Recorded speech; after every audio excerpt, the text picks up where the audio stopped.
Hari Om, welcome to Sumi's விச் kitchen. இன்றைக்கி நம்ம பார்க்க போகிறது இட்லிக்கு ஏற்ற கொத்தமல்லி சட்னி. இது தோசைக்கு வச்சுக்கலாம், சப்பாத்திக்கு வச்சுக்கலாம், எல்லாத்துக்குமே ஏற்றதுங்க.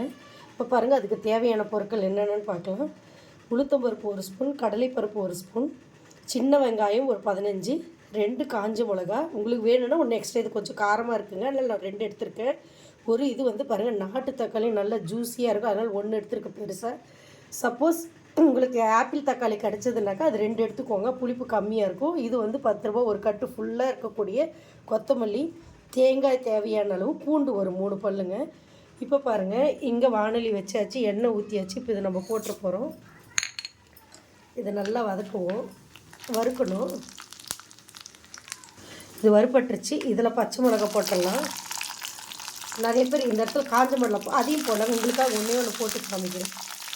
இப்போ இதில் பூண்டு போட்டுக்கலாம்.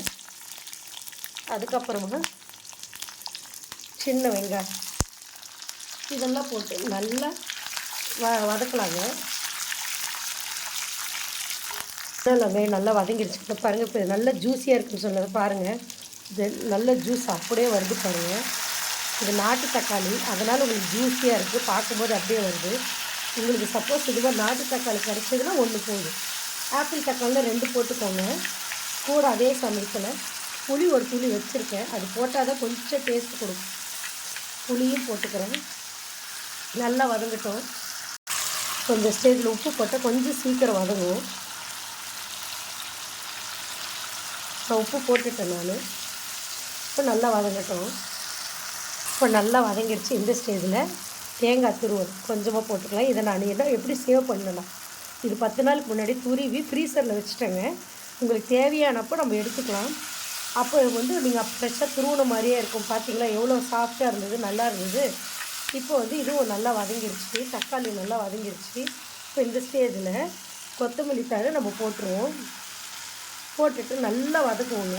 அதாவது நல்லா ஓரளவுக்கு ரொம்ப வதங்கணும்லாம் இல்லைங்க, கொஞ்சம் அந்த பச்சை வாசனை போடுறீங்க. நான் வேரோடு தான் போடுவேன், வேரில் தான். என்னடா இவங்க வேரோடு போட்டு வதக்குறாங்களேன்னு பார்க்குறீங்களா? என்னோடய வீடியோஸ் பார்த்தவங்களுக்கு உங்களுக்கு கரெக்டாக தெரியும். வேரில் தான் அதிகமான சக்தி இருக்குது. நம்ம என்ன பண்ணிடணும்னா வேரை எல்லாம் தூக்கி போட்டுட்டு நம்ம செய்கிறோம். இது இன்னும் நாட்டு கொத்தமல்லி, எந்த கொத்தமல்லியாக இருந்தாலும் சரி, வேரில் தான் நிறைய சக்தி இருக்குங்க. இது கொஞ்சம் வதக்கிட்டு நம்ம சட்னி அரைக்கலாம். இப்போ பாருங்கள், ஓரளவுக்கு வதங்கிடுச்சு. இப்போ நம்ம எடுத்து இதில் போட்டுடலாம்.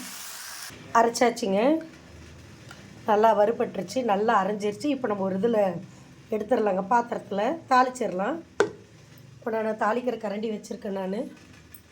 இப்போ இதை தாளிச்சிடலாங்க. அதுக்கு பாருங்கள், கடுகு, உளுத்தம்பருப்பு, சீரகம் நல்லா பொரியட்டும். இறக்கும்போது பெருங்காயம் கொஞ்சமாக போதுங்க. அதே மாதிரி கறிவேப்பிலை தேவையான அளவுக்கு காய்ந்தது போட்டாச்சு, பொரிஞ்சிருச்சு. இப்போ இதில் போட்டுடலாங்க. பாருங்கள், சுவையான கொத்தமல்லி சட்னி தயாராகிடுச்சுங்க. இது இட்லி, தோசை, சப்பாத்திக்கு எல்லாத்துக்கும் போட்டுக்கலாங்க. ஈவன் சாதத்தை கூட பிசைஞ்சிக்கலாம். ஸோ இது செஞ்சு பாருங்கள். இதே மாதிரி நான் உங்களை வேறு டிஷ்ஷில் சந்திக்கிறேங்க. அது வரைக்கும் உங்களிடமிருந்து விடை பெறுவது உங்கள் சுமித்ரா சுரேஷ் பாபு. நன்றி, வணக்கம்.